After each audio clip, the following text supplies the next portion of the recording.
أنعم علينا بنعمة الإيمان والإسلام. أشهد أن لا إله إلا الله وأشهد أن سيدنا محمدا عبده ورسوله. اللهم صل وسلم على نبيه الكريم سيد المرسلين محمد وعلى آله وأصحابه وسلم أجمعين. وبعد عنه فيا عباد الله، اتقوا الله حق تقاته ولا تموتن إلا وأنتم مسلمون.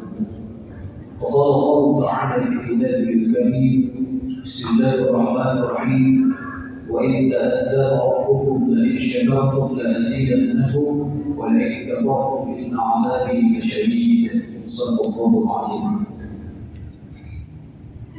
Hadirin jamaah salat Jumat rahimahullah, marilah kita senantiasa bersyukur kepada Allah Subhanahu wa taala dengan ucapan alhamdulillahi rabbil alamin. Karena tidak pantas dipuji kecuali Allah. Kalaupun seringkali kita dalam hidup ini dipuji dan disanjung orang, sesungguhnya karena Allah lah yang menutupi aib dan dosa-dosa kita.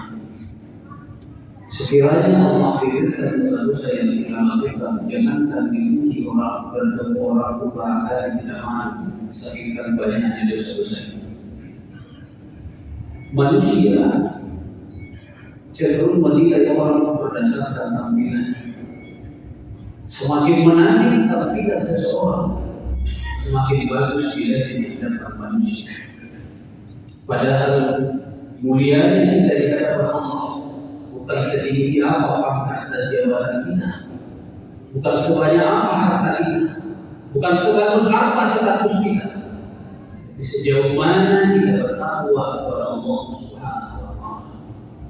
Kalau takwa yang menjadi ukuran kemuliaan kita di hadapan Allah, maka siapapun kita yang hadir di sini, apapun status kita, kaya miskin, punya pangkat jabatan atau tidak punya pangkat jabatan, semuanya memiliki kesempatan yang sama untuk bertakwa dan mulia di hadapan Allah Subhanahu wa taala. Mudah-mudahan Allah menuntut kita semua untuk menjadi orang-orang yang bertakwa. Amin ya rabbal alamin. Salawat dan salam bersama kita sampaikan pada junjungan kita Nabi Muhammad sallallahu alaihi wasallam. Allahumma shalli ala sayyidina Muhammad. Mudah-mudahan kita menjadi umat yang istiqamah menjalankan ajaran dan dibawa oleh beliau, amalkan dalam kehidupan kita sehari-hari dengan harapan jika kita kembali kepada Allah, mudah-mudahan kita semua mendapatkan syafaatnya. Amin ya rabbal alamin. Jemaah salat Jumat rahimahullah, ada tiga keadaan, tiga situasi yang bakal kita temukan dalam kehidupan kita. Situasi dan keadaan pertama itu kita mendapatkan nikmat dari Allah Subhanahu wa taala. Semua kita yang hadir ini telah diberikan Allah nikmat. Seberapa banyak sudah nikmat yang Allah berikan kepada kita? Allah sudah menyampaikan dalam Al-Quran bahwa ketika kita ingin menghitung seberapa banyak nikmat itu, kita tak akan sanggup menghitung. Itu artinya banyak kali nikmat yang Allah kasih. Nikmat itu ada yang kita bisa lihat, ada juga yang kita bisa rasakan. Siang ini ada nikmat yang tak bisa kita lihat tapi kita rasakan, dan nikmat itu yang membuat kita bisa hadir. Nikmat yang saya maksudkan itu adalah kita bisa hadir hari ini. Salah satu nikmat yang kita bisa rasakan itu adalah nikmat sehat. Sehat ini nikmat yang luar biasa. Kenapa nikmat sehat ini luar biasa? Karena hampir dipastikan ketika sehatlah kita bisa hadir dan hidup. Kalau kita sakit, kemungkinan besar kita tak bisa hadir. Jangankan yang sakit, yang sehat pun barangkali ada di antara saudara-saudara kita yang tak bisa hadir. Oleh karena itu, ketika kita diberikan Allah sehat, kemudian bisa kita gunakan dalam rangka untuk ibadah kita kepada Allah, memang itu seharusnya. Ada dua nikmat kata Nabi yang cenderung abai manusia, kurang maksimal manusia menggunakan dua nikmat itu. Ni'matani maqbulun fihi ma katsirun minan nas as-sihhatu wal faragh. Ada dua nikmat yang Allah kasih kepada manusia, di mana manusia cenderung kurang memperhatikan kedua nikmat itu. Pertama adalah sehat. Tak selamanya kita diberikan Allah sehat. Bahkan kita pernah mengalami bagaimana ketika Allah ambil sehat dari kita. Oleh karena itu, ketika kita diberikan Allah sehat hari ini, maksimalkan ibadah kita kepada Allah. Datanglah ke masjid berjamaah, bangunlah tengah malam, tahajudlah kita. Ketika kita sakit, hampir bisa dipastikan tidak sanggup untuk melakukan. Banyak orang hari ini diberi Allah nikmat sehat. Dia bangga dengan sehatnya ketika dia bisa melakukan aktivitas duniawi. Tapi sesungguhnya ketika sehat diberikan Allah, kita apa menggunakannya dalam rangka untuk mempersiapkan bekal kembali kita kepada Allah, maka sesungguhnya nikmat sehat itu sudah berubah menjadi musibah. Banyak orang kita dengar dengan bangganya dia bilang, saya kemarin hari ini 50 km dari sini. Tapi 10 meter rumahnya dari masjid tidak sampai-sampai. Untuk apa sehat seperti itu? Kenapa sehat itu harus kita gunakan ibadah kepada Allah? Karena sehat ini tidak pertanggungjawaban dari Allah Subhanahu wa Ta'ala. Oleh karena itu, nikmat sehat ini harus kita syukuri dengan kita maksimalkan ibadah kita kepada Allah Subhanahu wa Ta'ala. Kemudian yang diabaikan manusia kadang-kadang itu adalah nikmat kesempatan. Hari ini kita tidak semua kesempatan hidup terutama. Tidak semua orang diberi Allah kesempatan hidup sampai hari ini. Kita seringkali mendengar ketika ada orang tua mati, dikatakan wajarlah orang tua meninggal karena memang sudah lanjut usia. Tapi kan ada juga orang yang mati usia di bawah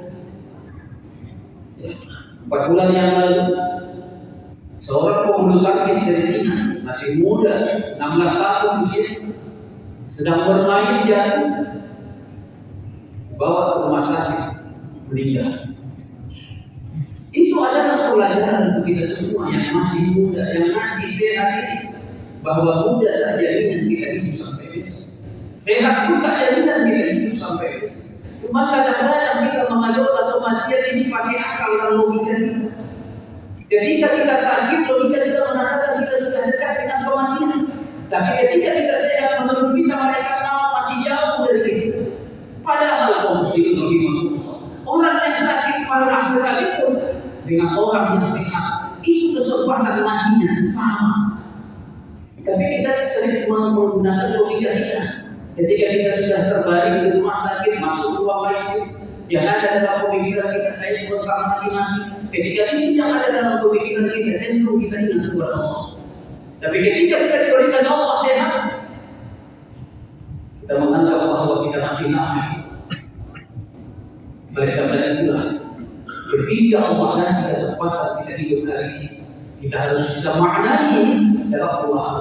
Pertama, bahwa Allah kasih kesempatan kita untuk beramal. Kenapa? Karena masa lalu kita amal kita masih sedikit. Makanya kita dihidupkan Allah sampai sekarang. Dikasih Allah kesempatan kita untuk memperbaiki masa lalu kita. Kemudian yang kedua, kenapa kita hidup sampai hari ini? Allah kasih kesempatan kita untuk bertaubat. Kenapa? Karena masa lalu kita pun dengan dosa dan maksiat. Tetapi kalau bukan dalam dua hal ini, hidup kita gunakan. Ya sebentar lagi kita didoakan. Mati kita sebentar lagi. Orang-orang yang tidak menggunakan kesempatan hidupnya hari ini dalam rangka untuk ibadah kepada Allah, saya pastikan akan menyesal ketika kembali kepada Allah Subhanahu wa Ta'ala. Jadi nikmat ini sesuatu yang senantiasa kita dapatkan dari Allah Subhanahu wa Ta'ala. Nah, ketika kita diberikan Allah nikmat itu, kita ucapkan alhamdulillah, syukur nikmat. Jadi jangan besar kalau kita alhamdulillah, sedikit alhamdulillah. Banyak atau sedikit yang Allah kasih sama kita ucapkan alhamdulillah. Kenapa yang sedikit itu alhamdulillah? Karena ada orang sedikit itu tidak dapat, kita dapat sedikit alhamdulillah. Jadi jangan kalau banyak saja baru alhamdulillah. Kita seringkali mendengar atau tak sering tapi pernah kita mendengar ketika ada anak-anak dikasih duit 5.000 rupiah sama orang, apa kata orangnya? Ngapainlah ngasih-ngasih? Tapi dalam hati imannya cuma 5.000. Tapi ketika dikasih 100.000, baru dia anaknya berucap terima kasih. Bilang apa sama ya Nas?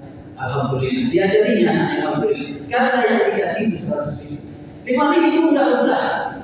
Kenapa? Padahal 5 ribu itu juga nikmat yang harus kita syukur. Karena ada orang mungkin dari tadi dia nyari 5 ribu ada. Jadi ketika Allah kasih kita nikmat itu, besar atau kecil, syukuri. Jangan alhamdulillah. Kemudian kita syukuri nikmat itu dengan apa?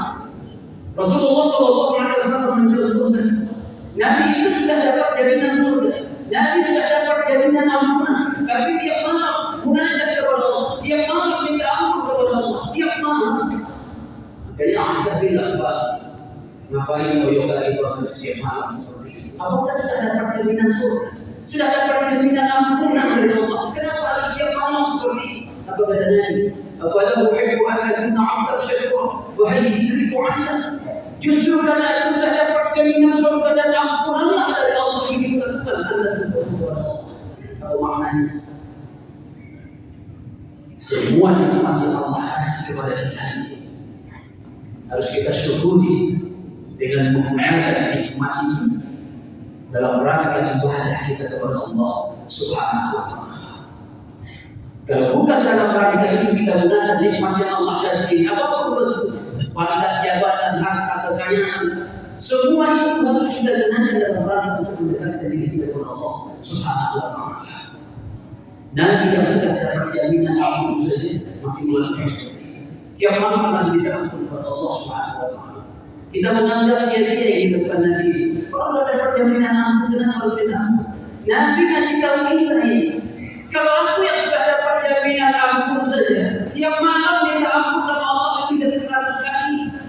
Kalau kalian wahai umatku yang tak ada jaminan ampunan, seharusnya lebih dari itu yang dilakukan. Tapi sebaliknya, kita begitu pilih dengan dosa-dosa yang pernah kita lakukan. Pagi malam kita malas. Muslimin sekalian rahimahumullah. Kemudian syukur dengan iman.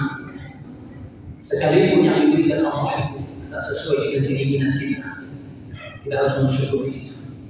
Ada seorang sahabat Nabi namanya Abu Kilabah. Abu Kilabah itu tak punya kaki, tak punya tangan, mata tak melihat, telinga tak mendengar, tapi lisannya tak pernah berzikir kepada Allah Subhanahu wa Ta'ala. Suatu ketika dalam syukurnya dia bilang sama Allah, terima kasih wahai Allah atas nikmat yang luar biasa yang Kau berikan sama kami. Ada yang mendengar ucapan itu, ditanya sama Abu Kilabah, wahai Abu Kilabah, nikmat yang mana yang kau syukuri? Apa kata Abu Kilabah? Aku bersyukur kepada Allah dan Allah berikan kepada lisan yang senantiasa bisa berzikir kepada Allah Subhanahu. Dan aku bersyukur kepada Allah bahwa Allah memberikan kepada orang mana yang ada ikutan ibadah kepada Allah dan dia berbakti kepadanya. Dia yang menolong aku setiap saat. Dengan kondisinya tanpa dalam, tanpa kaki, ada seorang anak yang diberikan oleh Allah berbakti kepada orang tua. Ditanya, mana anaknya?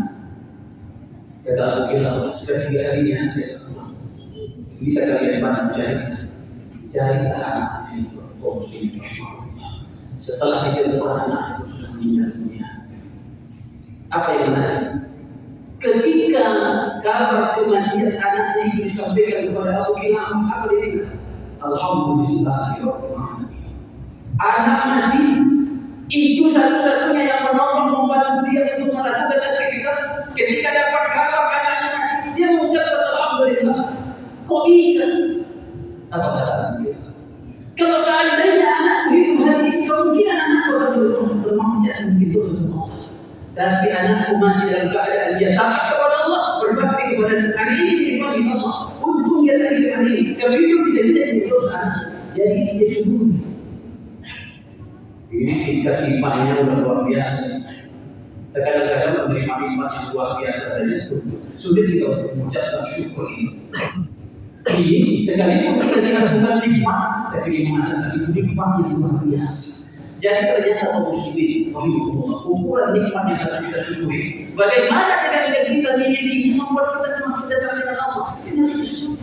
Pangkat naik, jabatan naik, harta banyak, tapi kalau kita semakin jauh dari Allah, hati kita. Jangan kita sedikit dalam alhamdulillah dapat nikmat mana? Atau memang seperti itu bentuk nikmat itu. Jadi kita harus lakukan karena kita memang tidak akan pernah putus dari menerima nikmat dari Allah Subhanahu wa Ta'ala. Satu keadaan yang akan kita temukan dalam hidup ini. Kemudian yang kedua, keadaan berikutnya bahwa kita akan menerima ujian dari Allah Subhanahu wa Ta'ala. Dan hidup ini adalah dalam rangka untuk menjawab ujian-ujian dari Allah Subhanahu wa Ta'ala. Hidup ini dalam rangka, sehingga karena hidup ini dalam rangka untuk menjawab ujian-ujian dari Allah, tidak akan pernah kita selesai dari persoalan dalam hidup ini. Tidak akan pernah. Kenapa? Karena hidup ini untuk menjawab persoalan. Tapi luar biasanya Allah ini, Allah menguji kita, tapi Allah siapkan jawabannya. Bukan bedanya kita kalau dalam ujian ini. Kita dulu pernah sekolah. Ketika kita di sekolah, kita diuji sama guru kita. Kunci jawabannya dipegang sama guru. Enggak dikasih. Tergantung sejauh mana kita mengingat, bisa tidak menjawab itu. Tetapi Allah dikasihnya kita ujian, dikasihnya bahan jawabannya, tinggal masukkan, selesai kita. Apa contohnya? Kita dikasih Allah. Maka kita ujian. Kalau kita ingin selamat, jawab dengan jawaban yang sudah disiapkan Allah kepada kita. Apa jawabannya? Keluarkan zakatnya, infak sedekah, selesai kita, aman kita ini. Tapi kita tidak mau menjawab dengan jawaban yang disiapkan Allah. Kita jawab pakai logika kita. Ini hartaku, aku yang mencari, aku yang mendapatkan. Masa harus sempurnakan, masa harus infak sedekah. Dulu kita salah. Itulah Korun itu begitu. Dia menganggap apa yang dia dapatkan itu masih lebih banyak. Padahal kita punya semua hari ini kaum muslimin rahimahullah, bukan karena kehebatan kita mendapatkan ini, karena Allah sedang menguji kita. Coba kita lihat, banyak orang yang lebih kerja keras dari kita kaum muslimin rahimahullah, tapi sedikit kita alhamdulillah tak boleh capek-capek di bawah kita. Ini Allah sedang menguji kita. Tapi Allah sudah jawabkan, sudah siapkan jawabannya. Kalau kita mau selamat, jawab dengan jawaban yang sudah disiapkan Allah. Saya pastikan selamat kita. Yang bikin kita celaka itu apa? Kita tak mau menjawab dengan jawaban yang disiapkan Allah. Kita jawab pakai akal dan logika. Jadi kita hidup ini tidak akan pernah selesai dari yang namanya ujian. Sekian peluang kita ingat tadi, masing-masing kita punya persoalan. Dan tidak punya masalah hidup ini hanya dua saja. Anak-anak dan orang kita. Kalau masih waras kita ini pasti masalah. Kemudian yang terakhir keadaan yang akan kita tahukan dalam hidup ini menerima takdir dari Allah Subhanahu wa Ta'ala. Tidak selamanya yang kita inginkan itu yang kita dapatkan. Tidak selamanya yang kita kerjakan dan kita harapkan itu akan membuahkan hasil. Ketika itu yang terjadi, yakinlah bahwa itulah yang terbaik dari Allah. Ketika Sayyidina Ali berkata begini, ketika Allah mengabulkan doa maka aku terima kasih. Tapi ketika Allah tak mengabulkan doa aku juga terima kasih. Tanya Allah, kenapa begitu Sayyidina Ali? Ketika Allah mengabulkan doa itu permintaan, itu keinginan. Tetapi ketika Allah tak mengabulkan doa berarti itu keinginan Allah. Kalau Allah pasti lebih tahu apa yang pantas untuk kita terima kita.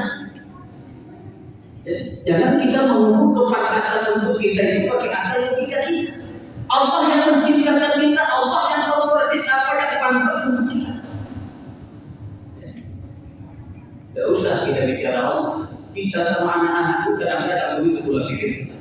Kita menganggap ahli kita orang yang dari ayah yang besar seperti itu.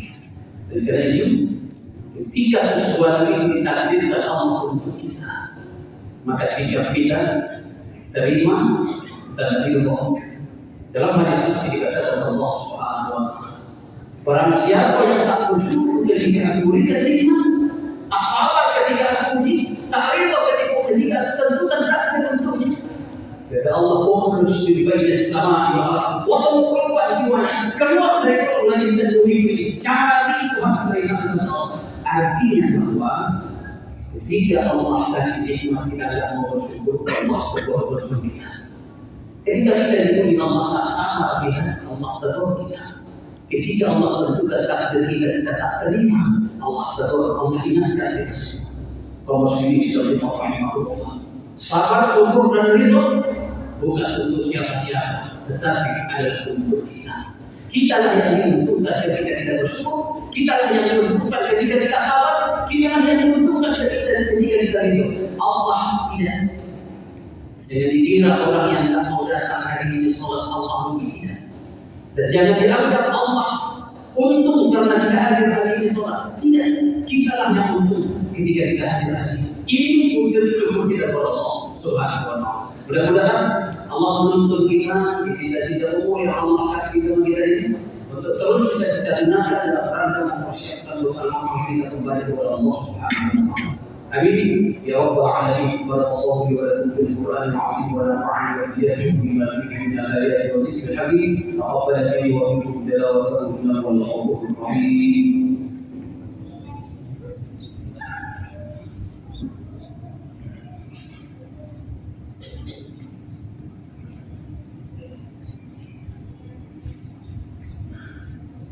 الحمد لله والصلاة والسلام بالهدى ودين الحق والشفاء وعلى دين كله والكفى بالله شهيدا.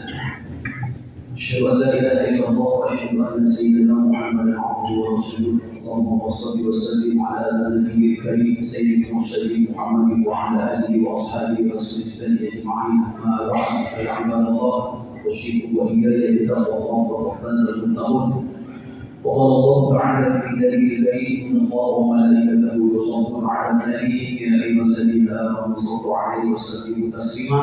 ورضي الله عن الخلفاء الراشدين ابي بكر وعمر وعثمان وعلي وعن التابعين ومن تبعهم باحسان الى يوم الدين. اللهم اغفر لنا والمسلمين والمسلمات والمؤمنين والمؤمنات برحمتك يا ارحم الراحمين. اللهم انا نسالك الهدى والتقى والعفاف والغنى. ربنا اتنا في الدنيا حسنه وفي الاخره حسنه وقنا عذاب النار والحمد لله رب العالمين. عباد الله ان الله يامر بالعدل والاحسان وايتاء ذي القربى وينهى عن الفحشاء والمنكر والبغي يعظكم لعلكم تذكرون. ولذكر الله اكبر. اقيموا الصلاه.